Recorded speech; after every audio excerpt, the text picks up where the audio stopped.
Hello, all you lovely people. Today we are going to be talking about the Pirate MIDI Click, which we have designed to control devices that don't have MIDI control but do have auxiliary switch or control jacks or foot switch jacks. Let's get into it.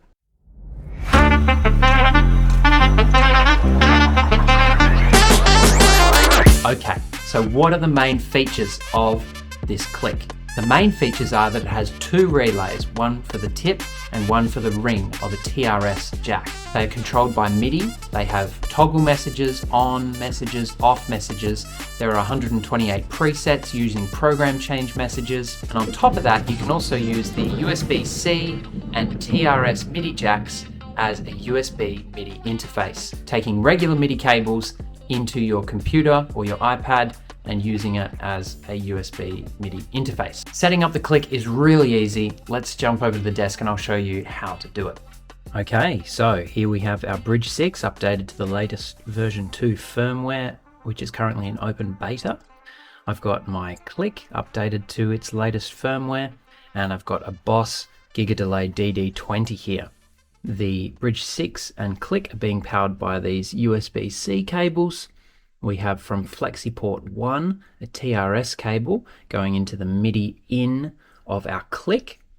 So that will mean the Bridge 6 will send commands to the click, and then the click's relay out port is connected to the control port on the Gigadelay. So our first step to using the click is powering it. You can power it with the 9-volt DC adapter, which is the same center negative plug as used on most effects pedals, and then we have the USB-C as well. You just have to make sure that the USB-C power source you're using is supplying enough current, which is laid out in the user manual. The MIDI in and MIDI out 3.5 TRS MIDI jacks are using the Type A TRS MIDI standard, and on the Bridge 6 I'm using the FlexiPort to send MIDI, which means I can just use a TRS cable and I can set the mode on the Bridge 6 to MIDI out Type A.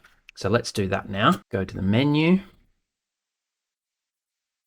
Global, FlexiPorts, FlexiPort 1, Config, MIDI out Type A, save that.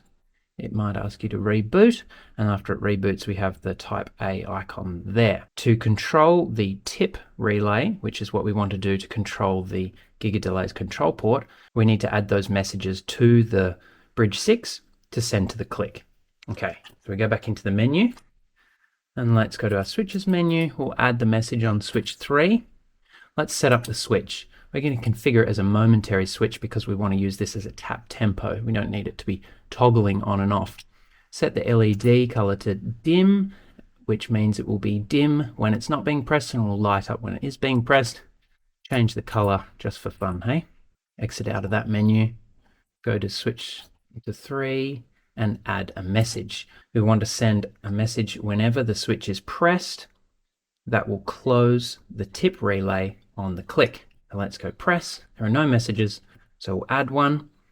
It's a control change, and if you check the last page of the user manual, the MIDI implementation table of the click, or using the device library on the Bridge 6's web editor, you'll find that control change 0 controls the tip relay, and a value of 127 will close the relay. So let's save that and then we'll test it.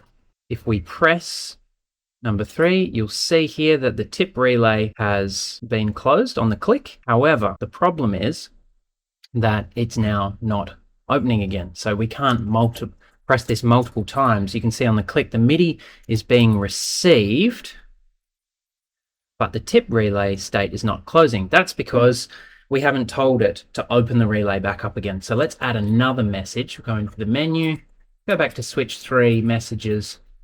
Then in the release, every time the switch is released after it's pressed, we need to add the same CC0, but with a value of 0 to open the relay back up again.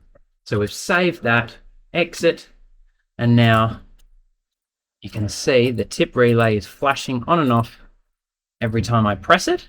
And the tempo of the Gigadelay is changing. Ready? So we'll press it a few times fast and you can see the speed has dropped down to 212 milliseconds. If I press it slowly, it's jumped up to 716 there. And that's how you use the click to control an aux switch on a non-MIDI controllable pedal. Some other examples of pedals you can control with the click include JHS pedals with the red remote jack, Boss pedals like the DD7, amplifiers with foot switch jacks for channel switching, and even Chase Bliss pedals which have auxiliary jacks on them. There are lots more options, of course. There's thousands of pedals out there. This little thing is only 22 millimeters thick and can fit under the tiniest of pedal boards, so you should get one.